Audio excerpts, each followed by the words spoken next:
Om Swastiastu. Assalamualaikum warahmatullahi wabarakatuh. Salam sejahtera bagi kita semua. Shalom Namo Buddhaya. Yang terhormat, Bapak I Ketut Sunarwijaya, SEMSI, selaku dosen pengampu mata kuliah Akuntansi Perbankan dan LPD, serta teman-teman yang kami banggakan. Pada kesempatan hari ini, kami dari kelompok 4 akan mempresentasikan materi mengenai akuntansi pinjaman yang diterima. Sebelum memulai presentasi, izinkan saya untuk memperkenalkan anggota dari kelompok 4. Yang pertama saya sendiri. Saya Niputu Sandia Kanita, absen 27 dengan NIM akhir 63 sebagai presentator pertama, dan rekan saya Nimade Monik Arjani dengan absen 31 dengan NIM akhir 67 sebagai presentator kedua.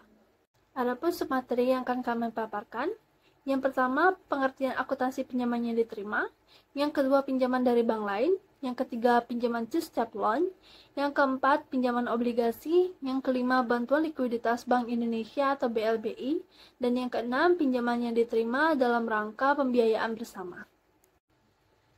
Materi yang pertama yaitu pengertian akuntansi pinjaman yang diterima. Pinjaman merupakan suatu jenis hutang yang dapat melibatkan semua jenis benda berwujud, walaupun biasanya lebih sering diidentikan dengan pinjaman moneter. Utang adalah suatu yang dipinjam, dan seseorang atau badan usaha yang meminjam disebut debitur, sedangkan entitas yang memberikan utang disebut kreditur.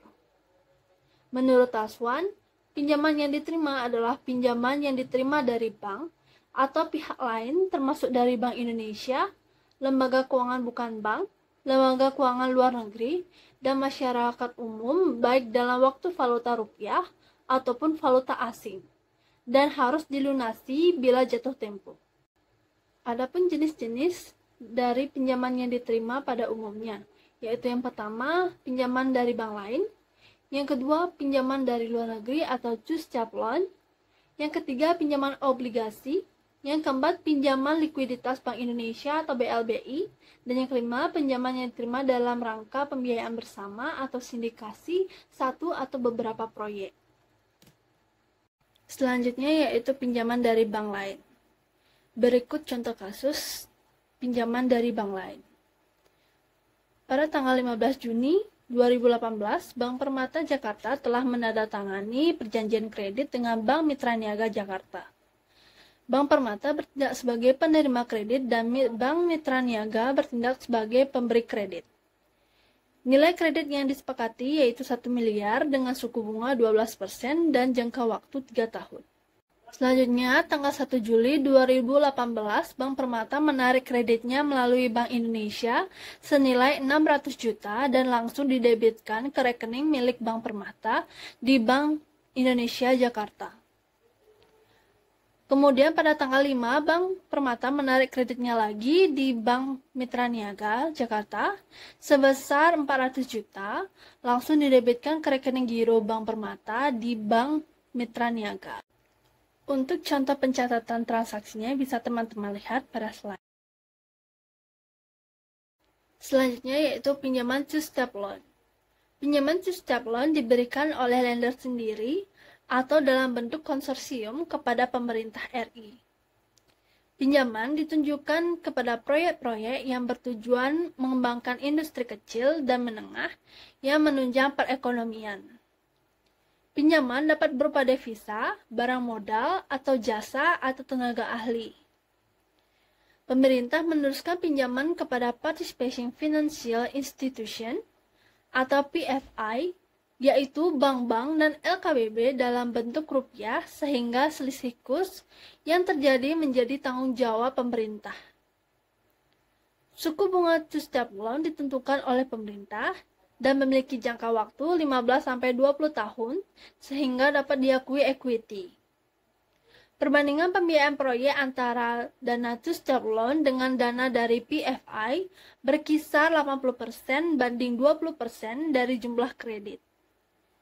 Untuk tagihan two-step loan yang tidak ditarik atau tidak dipergunakan, PFI wajib membayar kepada pemerintah sejumlah biaya yang dibayar kepada lender oleh pemerintah sesuai dengan perjanjian termasuk commitment charge Sejumlah persentase tertentu berkisar 0,75% per tahun. Untuk bentuk jurnal yang diperlukan bisa teman-teman lihat pada slide. Baik, di sini saya akan memaparkan materi mengenai pinjaman obligasi. Pinjaman obligasi adalah bukti hutang kepada investor yang dijamin oleh lembaga penjamin EP serta mengandung janji pembayaran bunga atau janji lainnya, serta pelunasan pokok pinjaman dilakukan pada tanggal jatuh tempo sekurang-kurangnya 3 tahun sejak tanggal emisi. Dalam menentukan harga obligasi, emiten harus mempertimbangkan tingkat bunga obligasi, jangka waktu atau jatuh tempo obligasi, dan keuntungan yang diharapkan. Kupon obligasi akan menimbulkan biaya bunga bagi emiten atau aliran kas keluar, dan pokok obligasi juga akan dibayar kembali pada saat jatuh tempo. Adapun contoh rumusnya bisa dilihat pada slide. Selanjutnya adapun contoh. Contohnya, Bank Permata menjual obligasi. PT Bank Permata pada tanggal 1 Januari 2018 nominal Rp 1 juta dengan kupon atau tingkat bunga 15% dibayar setiap akhir tahun dan jangka waktunya 5 tahun.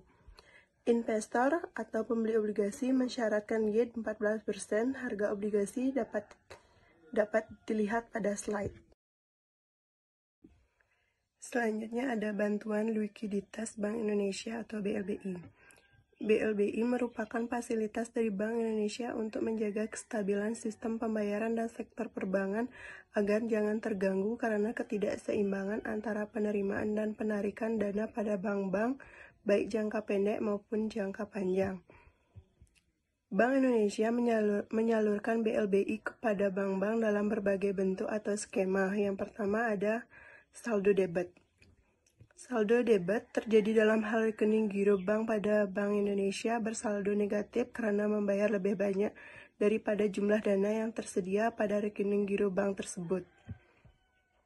Yang kedua ada fasilitas diskonto 1 dan fasilitas diskonto 2. Fasilitas diskonto merupakan salah satu bagian dari instrumen pelaksanaan kebijaksanaan moneter, serta juga merupakan instrumen untuk memperlancar pengembangan pasar uang dan pelaksanaan operasi pasar terbuka. Dan yang ketiga ada pasar surat berharga pasar uang khusus. Fasilitas surat berharga pasar uang khusus disediakan dalam rangka menanggulangi kesulitan likuiditas yang dialami bank-bank sebagai akibat krisis keuangan dan krisis kepercayaan masyarakat terhadap perbankan. Yang keempat ada new fasilitas diskonto. Sebagaimana halnya dengan fasilitas diskonto 1 dan diskonto 2, new fasilitas diskonto juga disediakan untuk membantu kelancaran likuiditas sehari-hari atau untuk menanggulangi kesulitan likuiditas jangka pendek sebagai akibat timbulnya ketidaksesuaian pendanaan. Yang kelima ada fasilitas saldo debit. Dalam rangka memperkuat posisi serta mengamankan kepentingan Bank Indonesia terhadap bank-bank yang masih bersaldo giro negatif pada Bank Indonesia, maka saldo debit tersebut diikat secara notaril dan bank wajib untuk menyerahkan jaminan senilai dengan saldo debit bank yang bersangkutan. Yang terakhir ada fasilitas dana talangan. Berkaitan dengan pencabutan izin usaha 16 bank pada tanggal 1 November 1997, Bank Indonesia dengan persetujuan pemerintah mengambil kebijaksanaan untuk memberikan dana talangan guna membayar dana nasabah bank dalam likuidasi. Selanjutnya ada pinjaman yang diterima dalam rangka pembiayaan bersama atau sindikasi satu atau beberapa proyek.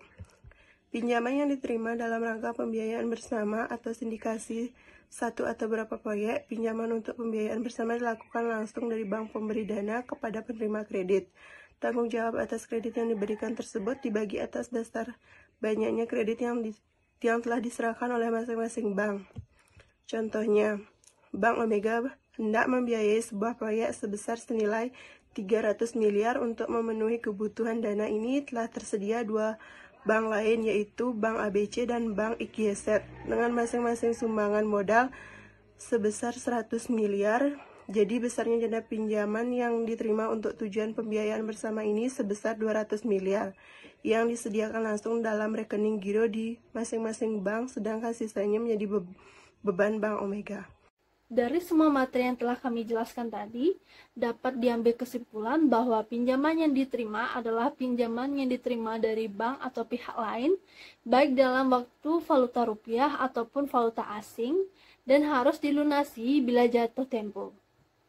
Akuntansi pinjaman yang diterima melibatkan hutang dari berbagai sumber seperti bank, lembaga keuangan, dan masyarakat umum. Jenis pinjaman meliputi pinjaman dari bank lain, two-step loan, obligasi, BLBI, dan pinjaman sindikasi untuk proyek. Proses penghitungan melibatkan nilai kredit, suku bunga, dan jangka waktu. Perlu memperhatikan aspek seperti harga obligasi, tingkat suku bunga, dan penggunaan fasilitas likuiditas bank sentral sesuai dengan kebutuhan dan kondisi yang ada. Baik, sekian pemaparan materi dari kelompok kami. Kami memohon maaf apabila terjadi kesalahan kata, baik yang disengaja maupun tidak disengaja. Kami ucapkan terima kasih dan kami akhiri dengan para mesanti. Om Santi Santi Santi Om.